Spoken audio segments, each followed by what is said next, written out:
Hello guys, welcome back to my YouTube channel. Today I'm going to be telling y'all about a few of my testimonies, but I'm only going to say one of them today, and then I'm going to keep going, as I go. I'm going to be telling y'all a story and how God got me out of this situation and out of these situations. Okay, so let's just jump into it.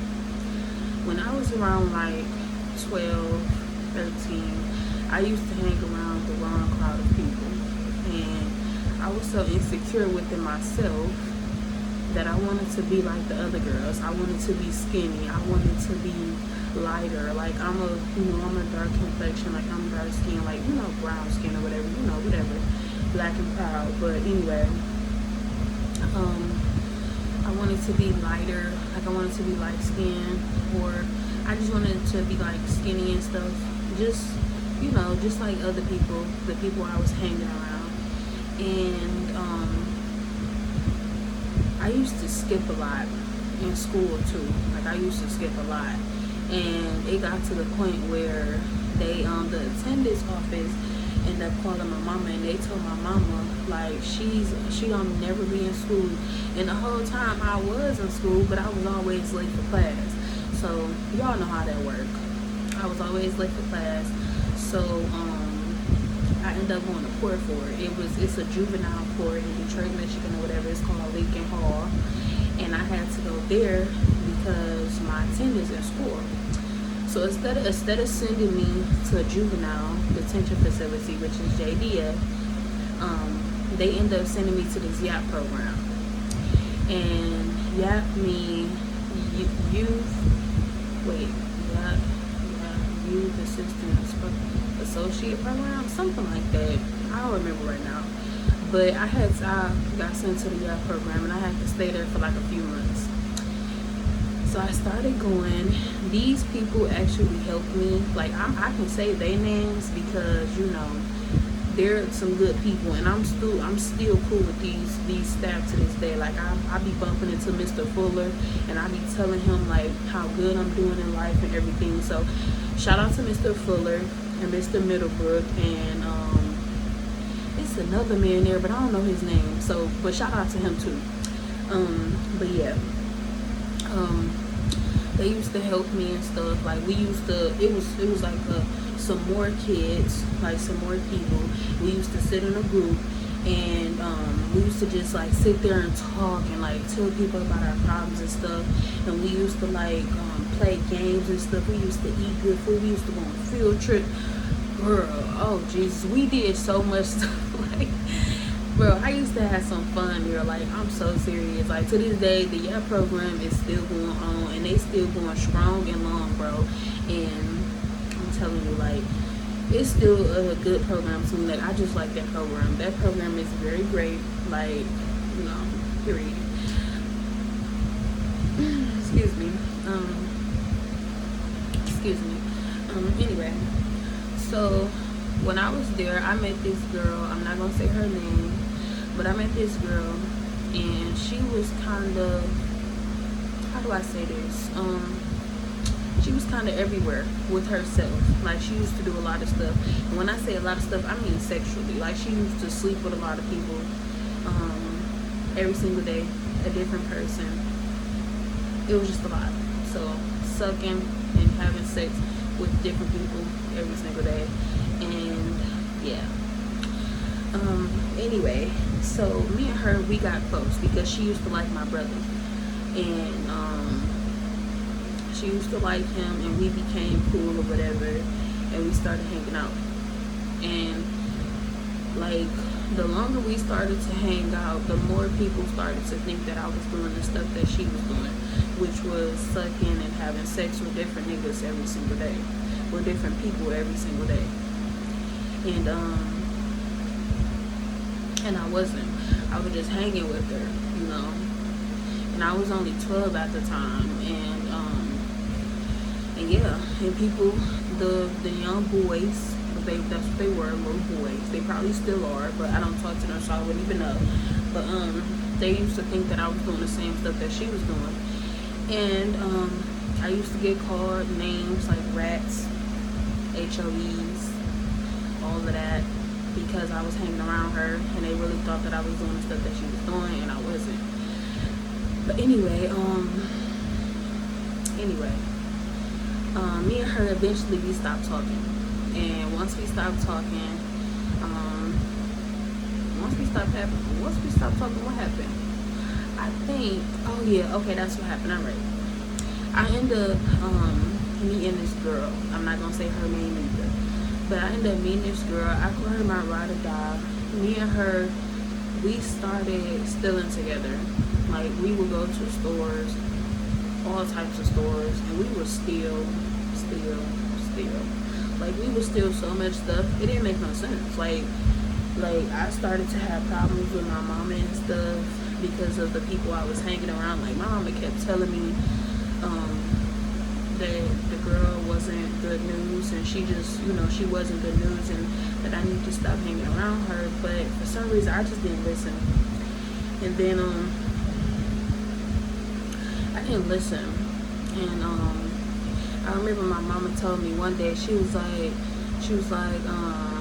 one day she told me, she was like, they gonna think, them boys that do stuff with her, they gonna think that they can do the same thing on you. And I remember she told me that, and I went to the park by myself, and I texted Michelle, and I told her, I'm like, well, why do you mean to say her name? I'm sorry. I texted the girl, and I had told her, I'm like, okay, meet me at the park. And I ended up going up there by myself. I had on some leggings. I had on some black leggings with a long orange shirt. Like, I don't understand how I remember that, but I remember. Anyway, I remember I was at the park by myself, and I was sitting on the swings. The whole football team from Central, them was the ones who ran the train on her. They all came. It was like this little, y'all know at the football, football field, where it's that little box up at the top, and then it's the bleachers. They were all in that box up there smoking, hot boxing, all of that stuff. And when they see me, they all came out, and they came from, like, to the park where I was at by myself. And then I remember they surrounded me, like, they surrounded me in a circle. And I remember one of the teammates was like, bro, let's move away from her, or move away from around her like that, because it's gonna seem like we trying to do something to her. So they ended up moving, and then this one dude, I'm not gonna say his name, but that was my ex-boyfriend. We only went together for like a week, and then we never talked again. But yeah, anyway, so I remember he came to me, and we started talking or whatever. But my mama was basically right. Like, what she said actually happened, and I had to turn that down real quick, because I'm not her, and y'all not finna run no train on me. I'm sorry, y'all. I had to get this on my hair. I started looking at it. I don't know what that was, but it was something. I got it out now. And I'm not her. Y'all not finna run no train on me. So, yeah. But anyway, okay, so fast forward to the part where I was talking about me and the girl that was stealing. So, I was having problems with my mama and stuff. Like, I just felt like my mama wasn't giving me the attention that I needed. So I started to act out. Like, I felt like she was putting her energy and her time into stuff that didn't even need it. Like, into people that didn't even need it. Like, and she still do it. But we're not gonna talk about that. But not in this video, we're not. But and I started acting out, and I would do stuff to get her attention. And stealing. I met this girl, and me and her started stealing together. And I honestly I was being a follower. Like, I'm gonna be real honest. Some people not gonna be honest with y'all, but I'm gonna be very honest with y'all. I was being a whole follower. Oh yeah, and this was in 2016. I want to let y'all know that this is not now.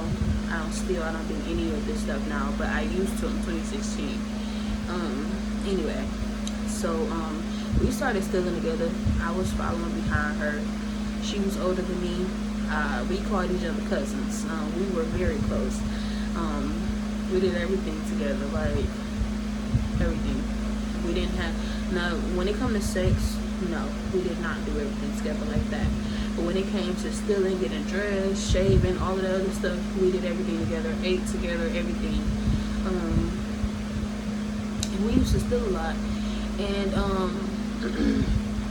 I had this crush. I'm not gonna say his name either, but I liked him so, like, I liked him so bad, y'all. Like, I really did like him. And I don't know if you felt the same way, because nowadays, or not even nowadays, guys can like you and not even tell you. So they can just act mean to you and be liking you the whole time. So I don't know if he used to like me, but I feel like he used to like me. It's like but yeah, what else? I ended up going to a few mental hospitals. I went to the first mental hospital I went to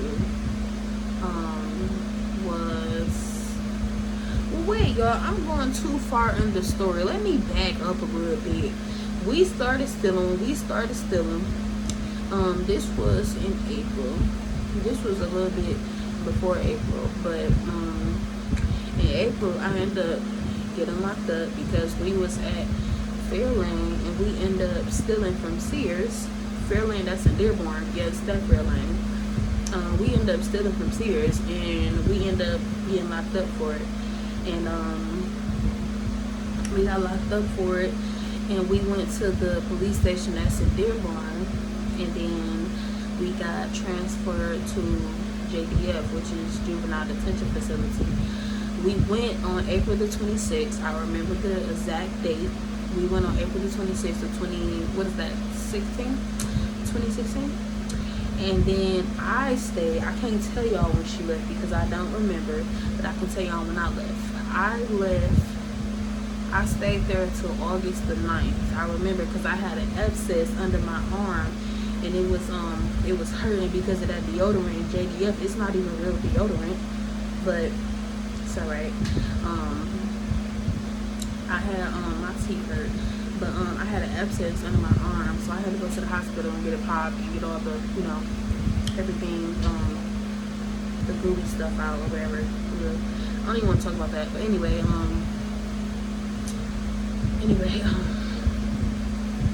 so later that day I also had a court date, and on my court date I went to Lincoln Hall and they discharged me or whatever, and yeah, so I got discharged that day from JDF.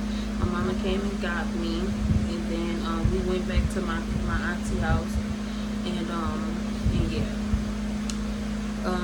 I stayed there for a few days, but my mom, like, I don't know, my mama was around certain people, and when she around those certain people, still to this day, she just acts so different when she get around them, and they was telling her to do certain stuff to me, and she would actually listen as if she wasn't my mama, and like I don't know, like she would just listen to them.